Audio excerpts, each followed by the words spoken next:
There are cases where guys have a perfectly fine beard, a face full of facial hair for years and years and years, and then randomly they start to develop these patches, these bald spots where there is hair missing.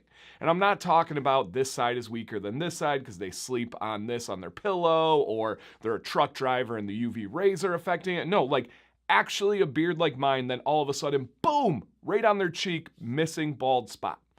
Now, there is a reason for this and 3 likely outcomes of why this happened, but they're all related to one thing, and that one thing unequivocally, absolutely is stress. Now, we're talking outside of obvious things like a chemical burn or something that you could be like, oh, that's why it happened, right? If you have patches and you have bald spots and you don't know why, there's no explanation. It has changed. You didn't have them before. It's not that you're young and it's still growing. It is because of stress. And I'm going to go over the 3 routes to get to those patches and why it happens, and then offer some advice. This might not be the biggest video on the channel or anywhere near it. I'm okay with that, but I have a feeling it's going to be highly searchable for people that are really going through it, right? They love their beard. They really admire their facial hair, just the manliness and the confidence and all that. And then they're searching for something specific. Hopefully this will bring them some information, ease their minds, and give them a course forward. If that sounds good to you guys, quick thumbs up. Like the video. My name's Dan C. Bearded. If you like learning about beards, consider subscribing if you haven't already. Thank you to the returning subscribers. I know some people don't like the call to action and the pitch, but I really do mean it when I say thank you, and I really do mean it. If you like learning about beards, this should be a channel you consider checking out. So let's get into this, you guys. Stress is going to cause those bald spots on some people. The number one reason this happens, and we'll go over 3, again, ways or reasons that outcome comes about. Number 1 is actually alopecia. Now, I believe the name of this specific alopecia is alopecia areata. Now, I might be mispronouncing that second part, but this can actually be birthed because of stress, or it can be just brought on to be more intense or severe. So either you have alopecia or a form of alopecia, and this new intense or sustained stress is going to really make the problem worse, or it can create this autoimmune disease in you, this alopecia areata, which specifically targets hair follicles and creates this bald spot with killing them. And the kind of calling card is they're usually round spots, a circle, an oval, and oftentimes you find them right around the cheek and jawline. If this is adding up, this is something that is absolutely the case. And you don't have to take my word for it. I will put some peer-reviewed medical studies in the description, or just do a search of this term, or just do a search yourself to see, can stress cause facial hair patches? Can stress cause this version of alopecia? You guys will see for yourself. So that is one route to getting to those bald spots. A second route, if it's not alopecia, right, which is a real thing, if it's not alopecia, it can come from the changes in hormones that are associated with stress.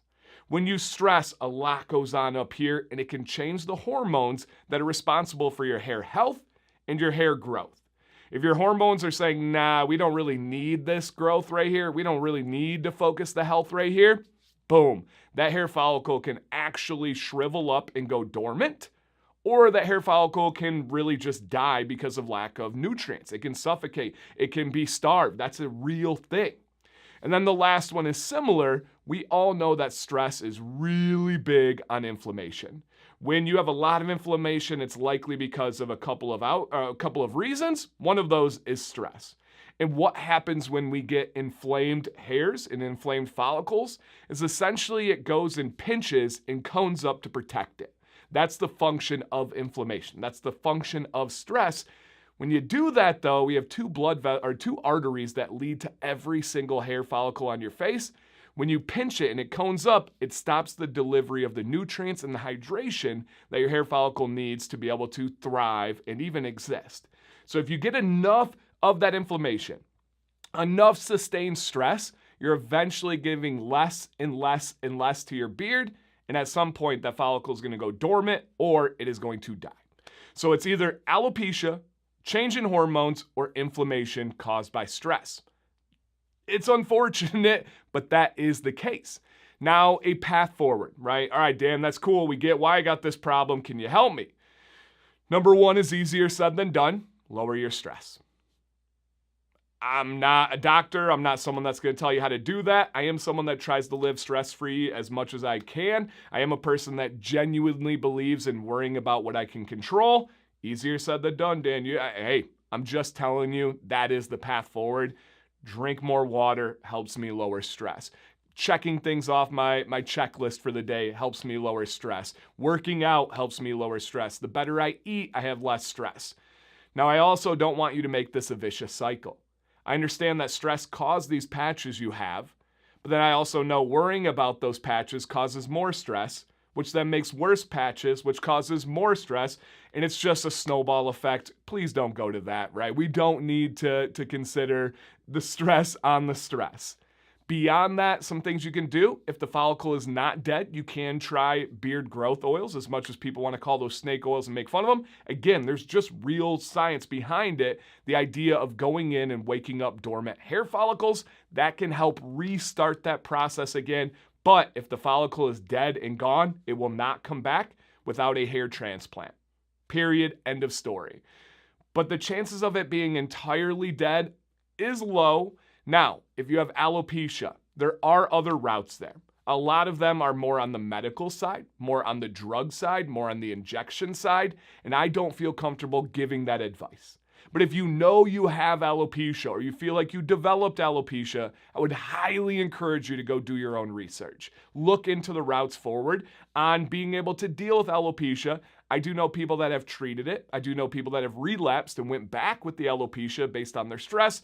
It's a whole loaded thing. Maybe if I become more comfortable in the future years, I'll make a video on that. But at this time, it's a little bit too medical for me to give that advice comfortably.